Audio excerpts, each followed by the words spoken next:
Hi guys, ito kami ngayon sa binalot sa dahon ni Nanay. Ano nga ito? Rosa. Okay lang. Ano lang to, reels. Shorts pala. Ayan. Ito yung sikat na binalot dito sa Halang Binyan. And ang anak ko ay matagal na nag-wish na kumain dito. So, okay, first bite. What is your feedback? Review. Hindi na siya dahan-dahan lang.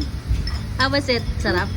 Doon nagte-take out naman na kami before. Pero kasi minsan iba yung pakiramdam kapag dito kami mismo kumakain. May sabaw pa. May free sabaw. Abot ako ng sabaw, daddy.